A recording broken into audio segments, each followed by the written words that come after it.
नमस्कार विद्यार्थियों। आज हम ऑर्गेनोलिथियम कंपाउंड्स क्या होते हैं और इनका सिंथेसिस किस प्रकार से किया जाता है इनके बारे में जानेंगे। तो सबसे पहले हम देखते हैं कि ऑर्गेनोलिथियम कंपाउंड्स क्या होते हैं। ऑर्गेनोलिथियम कंपाउंड्स ऐसे कार्ब धात्विक यौगिक होते हैं जिनमें कार्बन के साथ लिथियम मेटल जुड़ा हुआ होता है। यानी कहने का अर्थ ये हो गया कि जो ऑर्गेनोलिथियम कंपाउंड्स होते हैं ये ऐसे ऑर्गेनोमेटेलिक कंपाउंड्स होते हैं जिनमें कार्बन लिथियम बॉन्ड पाया जाता है। तो देखो इनकी डेफिनेशन क्या हो जाती है। ऐसे ऑर्गेनो मेटेलिक कंपाउंड्स यानी ऐसे कार्ब धात्विक यौगिक जिनमें carbon lithium bond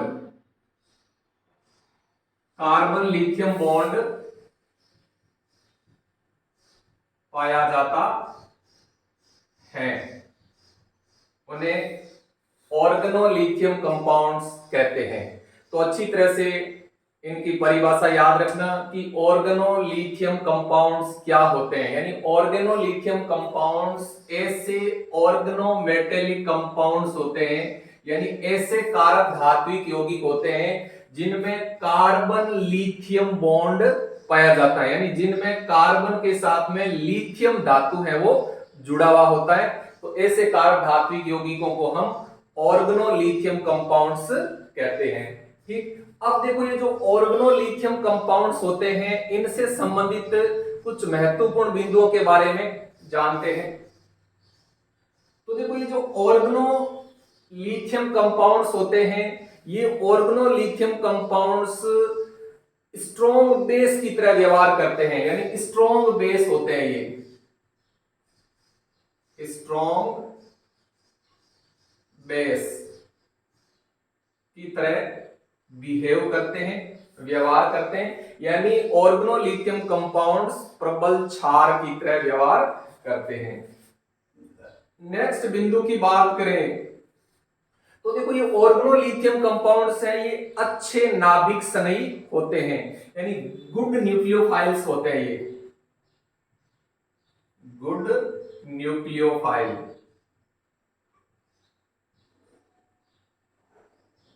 good nucleophile अच्छे नाभिक स्नेही होते हैं। नेक्स्ट बिंदु की बात करें तो इनके अंदर जो कार्बन लिथियम बॉन्ड होता है यह बॉन्ड कोवेलेंट नेचर का होता है, सह संयोजी प्रकृति का होता है, कोवेलेंट नेचर का होता है। ठीक, अब देखो ये जो कोवेलेंट नेचर का बॉन्ड होता है इसके अंदर पोलैरिटी पाई जाती है, क्योंकि यहाँ कार्बन की इलेक्ट्रोनेगेटिविटी है और लिथियम की तुलना में काफी अधिक होती है, इसलिए कार्बन के ऊपर आंशिक ऋण आवेश और लिथियम के ऊपर आंशिक धन आवेश आ जाता है। इसलिए यहाँ जो कार्बन और लिथियम के बीच में जो बॉन्ड है वो स्ट्रांगली पोलर होता है। क्या होता है? स्ट्रांगली पोलर, स्ट्रांगली पोलर होता है। यानी इस बॉन्ड के अंदर पोलैरिटी है वो पाई जाती है। कार्बन और लिथियम के बीच जो बॉन्ड होता है वो ध्रुवीय सह संयोजी प्रकृति का होता है। नेक्स्ट बिंदु की बात करें हम तो ऑर्गेनोलिथियम कंपाउंड्स हैं, इनको हम सुपर ग्रीनार रिएजेंट भी कहते हैं। सुपर ग्रीनार्ड रिएजेंट,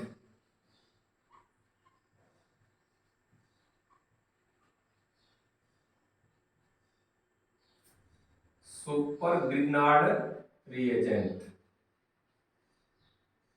यानी इनको हम सुपर ग्रिनियार अभिकर्मक भी कहते हैं। अब देखो ऑर्गेनोलिथियम कंपाउंड्स हैं, इनको सुपर ग्रिनियार अभिकर्मक क्यों कहते हैं? तो ध्यान से समझना। हम जानते हैं कि जो एल्किल मैग्नीशियम हैलाइड होता है, इनको हम बोलते हैं ग्रिग्नार्ड रिएजेंट। ग्रिग्नार्ड रिएजेंट यानी ग्रिग्नार्ड अभिकर्मक कहते हैं इसको हम, एल्किल मैग्नीशियम हैलाइड को। ठीक, अब देखो यदि हम इस ऑर्गेनोलिथियम कंपाउंड्स की ग्रिग्नार्ड रिएजेंट के साथ तुलना करें तो हम ये देखते हैं कि ऑर्गेनोलिथियम कंपाउंड ग्रिग्नार्ड अभिकर्मक से लगभग 100 गुना अधिक क्रियाशील होता है।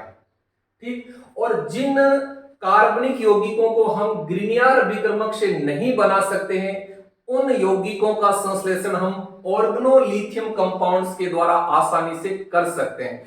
इसीलिए हम ऑर्गेनोलिथियम कंपाउंड्स हैं, इनको सुपर ग्रिग्नार्ड अभिकर्मक भी कहते हैं। अच्छी तरह से ध्यान रखना, यानी सुपर ग्रिग्नार्ड रिएजेंट भी कहते हैं। तो यहां से कई बार क्वेश्चन पूछा जाता है कि सुपर ग्रिग्नार्ड अभिकर्मक क्या होते हैं, यानी जो ऑर्गेनोलिथियम कंपाउंड्स होते हैं, लिथियम के जो कारक धात्विक यौगिक होते हैं, उन्हीं को हम सुपर ग्रिग्नार्ड अभिकर्मक कहते हैं। अब इनको सुपर ग्रिग्नार्ड अभिकर्मक क्यों कहते हैं, तो यहां आपको यह बताना है कि ये जो लिथियम के कारक धात्विक यौगिक होते हैं यानी ऑर्गेनोलिथियम कंपाउंड्स होते हैं, ये ग्रिग्नार्ड रिएजेंट की तुलना में लगभग 100 गुना अधिक रिएक्टिव होते हैं।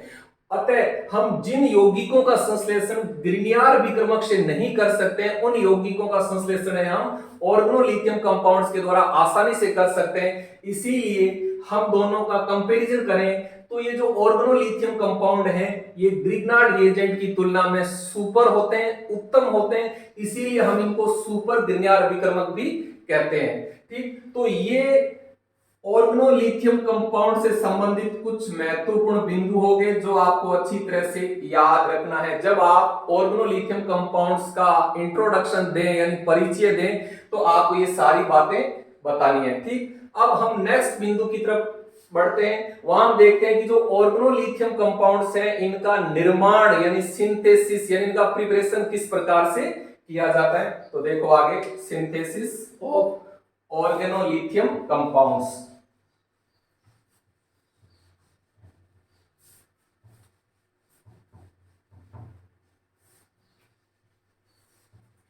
ऑर्गेनोलिथियम कंपाउंड्स का संश्लेषण है वो किस प्रकार से किया जाता है, सिंथेसिस। अब देखो ये जो ऑर्गेनोलिथियम कंपाउंड्स हैं, इनका निर्माण है वो कई विधियों के द्वारा किया जा सकता है, जिनमें से कुछ प्रमुख विधियां हम यहां ले रहे हैं। तो सबसे पहली विधि हम लेते हैं reaction between alkyl halide oblique aryl halide and lithium metal.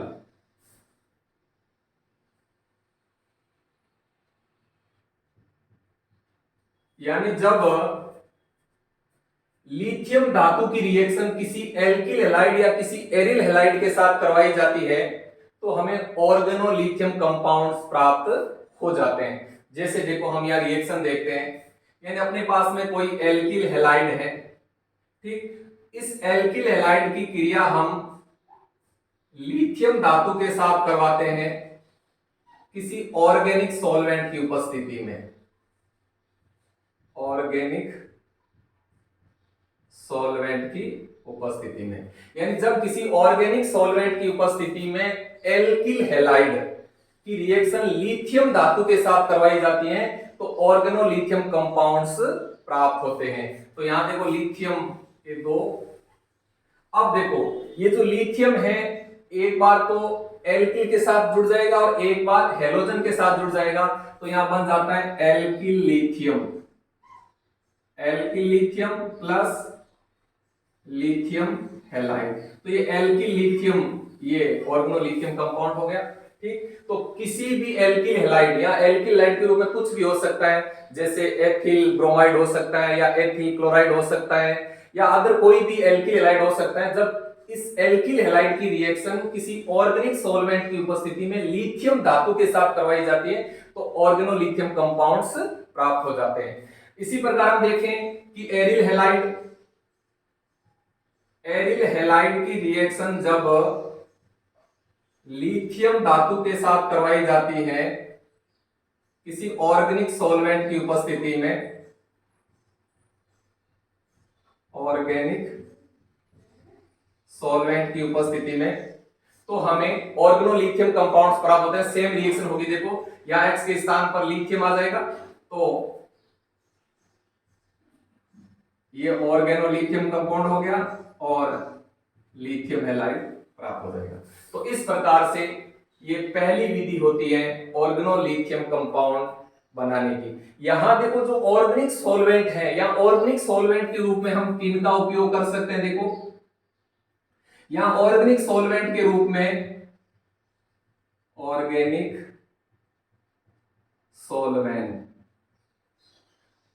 Solvent के रूप में हम यहां ईथर का उपयोग कर सकते हैं, ईथर। हम यहां पेट्रोलियम का उपयोग कर सकते हैं, पेट्रोलियम। हम यहां बेंजीन का उपयोग कर सकते हैं और एक बहुत ही महत्वपूर्ण ऑर्गेनिक सॉल्वेंट जो अधिकांशतः काम में लिया जाता है वो होता है tetramethyl ethylene diamine, tetramethyl ethylene diamine, TMEDA। अच्छी तरह से ध्यान रखना, यानी इस ऑर्गेनिक सॉल्वेंट का उपयोग है वो सामान्यतः किया जाता है TMEDA, टेट्रामेथिल एथिलीन डाइएमीन। देखो इसका यदि हम संरचना सूत्र देखना चाहें तो इस तरह से होता है, देखो संरचना सूत्र TMEDA का,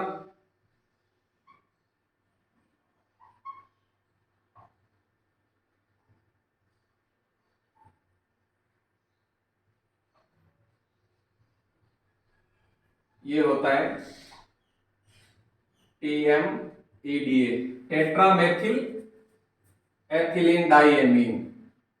ठीक, इस ऑर्गेनिक सॉल्वेंट का उपयोग है अधिकांश से किया जाता है। या फिर एक बात ध्यान देना, जब हम ईथर का उपयोग ऑर्गेनिक सॉल्वेंट के रूप में करेंगे तब क्या होगा कि यहां जो ऑर्गेनोलिथियम कंपाउंड बनेंगे ये ऑर्गेनोलिथियम कंपाउंड ईथर के साथ रिएक्ट करके कॉम्प्लेक्स में बदल जाते हैं। ठीक, इसीलिए जनरली हम क्या करते हैं, यहां ईथर का यूज है वो सामान्यतः नहीं करते हैं।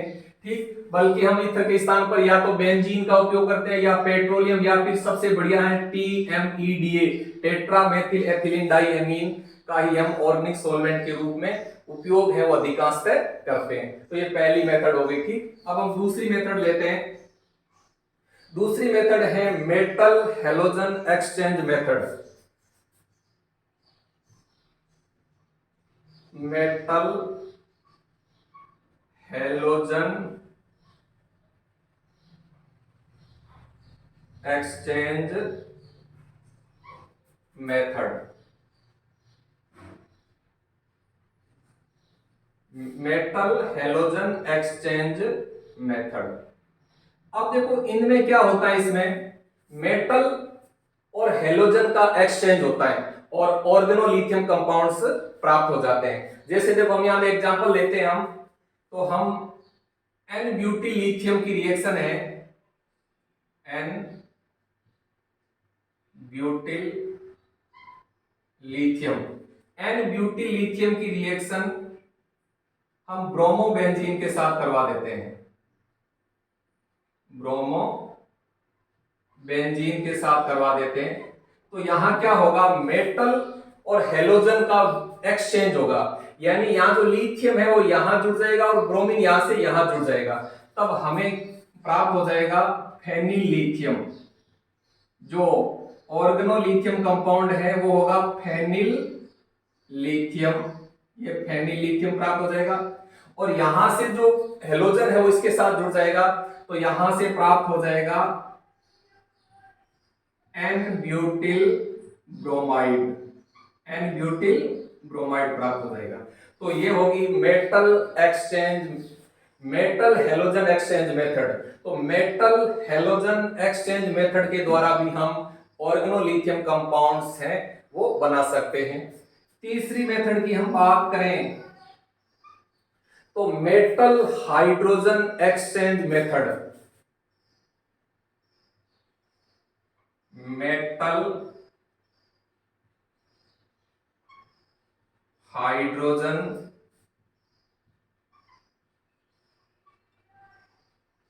Exchange method.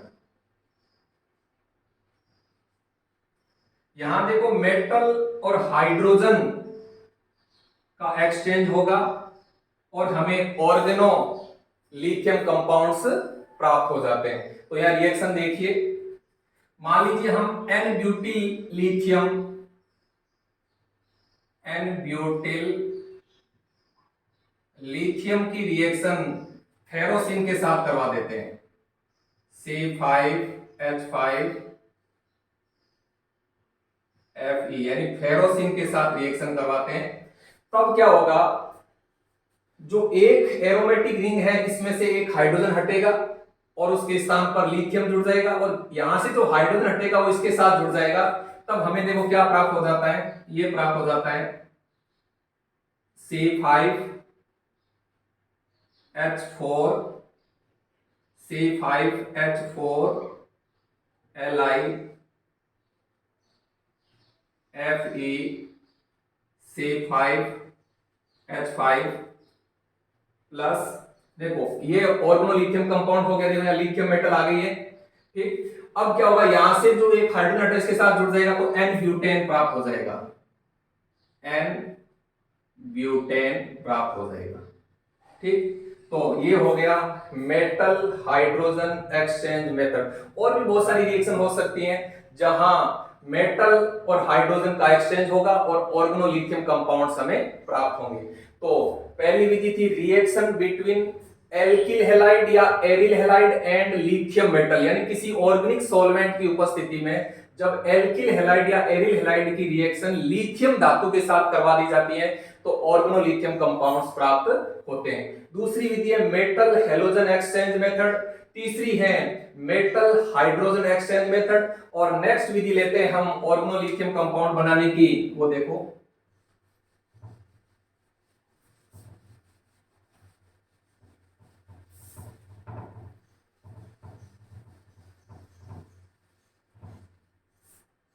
चार नंबर है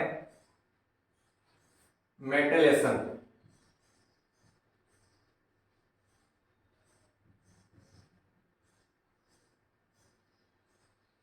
मेथड। अब देखो इस मेटलेशन मेथड में क्या होगा, सक्रिय हाइड्रोजन परमाणु का प्रतिस्थापन मेटल से होगा तो ऑर्गेनोलिथियम कंपाउंड्स प्राप्त होंगे। यहां देखो मेटल क्या होगी, या मेटल लिथियम हो गई, तो यहां इस मेटलेशन मेथड को हम लिथिएशन भी कह देते हैं। क्या कह सकते हैं हम इसको, लिथिएशन मेथड भी कह सकते हैं, क्योंकि यहां सक्रिय हाइड्रोजन परमाणु का लिथियम धातु के द्वारा प्रतिस्थापन होगा, तो हम इस मेटलेशन मेथड को लिथिएशन मेथड भी कह सकते हैं। ठीक, अब देखो हम इसमें रिएक्शन देखते हैं। तो ये मेटलेशन मेथड है, ये कई प्रकार से हो सकती है। जैसे हम सबसे पहले लेते हैं एलिलिक मेटलेशन मेथड, एलिलिक मेटलेशन, एलिलिक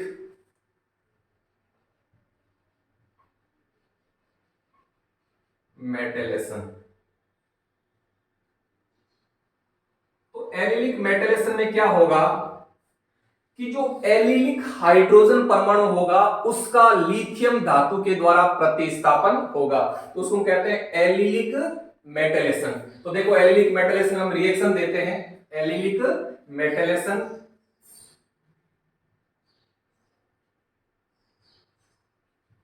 ये प्रोपीन है। ठीक, इसमें देखो ये एलिलिक हाइड्रोजन परमाणु है जो एसिडिक नेचर का होता है, यानी अम्लीय प्रकृति का होता है। यदि हम इसकी रिएक्शन करवा देते हैं एन ब्यूटिल लिथियम के साथ,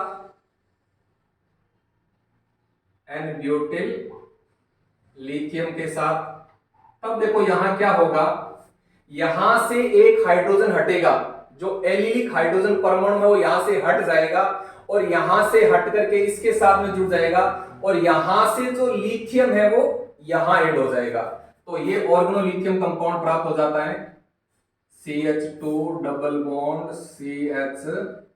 CH2 और यहां आ जाएगा Li प्लस। अब देखो यहां से जो एलिलिक हाइड्रोजन परमाणु हटा है वो यहां इसके साथ जुड़ जाएगा, तो ये प्राप्त हो जाएगा N-ब्यूटेन, C4H10 N-ब्यूटेन। तो ये एलिलिक मेटलेशन हो गया, क्योंकि यहां एलिलिक हाइड्रोजन परमाणु का लिथियम धातु के द्वारा प्रतिस्थापन हो रहा है। ठीक है, तो ये हो गया एलिलिक मेटलेशन मेथड। और हम देखें तो बेंजिलिक मेटलेशन, बेंजिलिक मेटलेशन, यहां क्या होगा, बेंजिलिक हाइड्रोजन परमाणु का लिथियम मेटल से प्रतिस्थापन होगा। देखो बेंजिलिक हाइड्रोजन परमाणु, बेंजिलिक हाइड्रोजन परमाणु क्या होता है कि बेंजीन वाले से जो कार्बन जुड़ा हुआ है उसके ऊपर जो हाइड्रोजन परमाणु उसको कहते हैं बेंजिलिक हाइड्रोजन परमाणु। तो देखो यहां हम रिएक्शन देखते हैं, यहां हम टोलुइन लेते हैं, टोलुइन, जिसके अंदर ये जो कार्बन है इसके जो 3 हाइड्रोजन परमाणु है ये बेंजिलिक हाइड्रोजन परमाणु है। क्या है, बेंजिलिक हाइड्रोजन परमाणु है।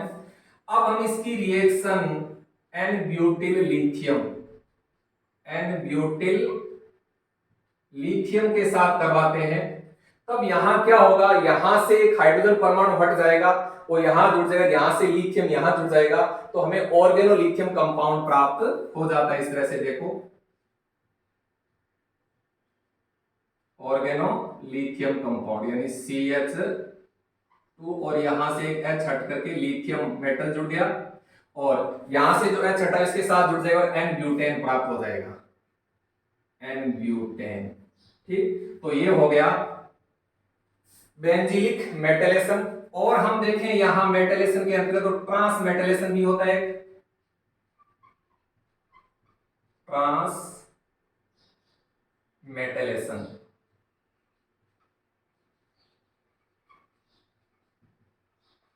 ट्रांसमेटलेशन। अब देखो यहां ट्रांसमेटलेशन में क्या होगा, यहां क्या होगा, कोई कम विद्युत ऋणी धातु होगी, उस कम विद्युत ऋणी धातु का लिथियम धातु से प्रतिस्थापन होगा, तो हमें ऑर्गेनोलिथियम कंपाउंड्स प्राप्त हो जाते हैं। जैसे देखो यहां हम लेते हैं diphenyl mercury, diphenyl mercury C6H5, ये डाइफेनिल मरकरी है। यदि हम इस डाइफेनिल मरकरी की रिएक्शन लिथियम के साथ करवा देते हैं तो क्या होगा, लिथियम है वो क्या करेगा, यहां से मरकरी का प्रतिस्थापन कर देगा, क्योंकि लिथियम की तुलना में जो मरकरी है उसकी विद्युत ऋणता कम होती है। तो कम विद्युत ऋणी धातुओं के कारक धात्विक यौगिकों की रिएक्शन जब लिथियम धातु के साथ करवा दी जाती है तो ऑर्गेनोलिथियम कंपाउंड्स यानी लिथियम के कारक धात्विक यौगिक हमें प्राप्त हो जाते हैं और ये धातु यहां से रिप्लेस हो जाती है, प्रतिस्थापित हो जाती हैं। तो देखो यहां लिथियम के 2, अब यहां देखो क्या प्राप्त हो जाएगा, फेनिल लिथियम C6H5, ये फेनिल लिथियम ये 2 और ये मरकरी है ये अलग हो जाएगी, तो इसको हम बोलते हैं ट्रांसमेटलेशन। तो इस प्रकार से जो ये मेटलेशन मेथड होते हैं इसको हम लिथिएशन भी कह देते हैं, इसके द्वारा भी हम ऑर्गेनोलिथियम कंपाउंड आसानी से बना सकते हैं। कुछ और भी विधियां होती हैं जिनके द्वारा हम ऑर्गेनोलिथियम कंपाउंड्स है वो आसानी से बना सकते हैं। तो यहाँ हमने ऑर्गेनोलिथियम कंपाउंड्स के सिंथेसिस की 4 विधियों के बारे में जाना, आपको अच्छी तरह से याद रखना है। नेक्स्ट वीडियो में हम ऑर्गेनोलिथियम कंपाउंड्स की physical properties and chemical properties के बारे में जानेंगे। धन्यवाद, थैंक यू।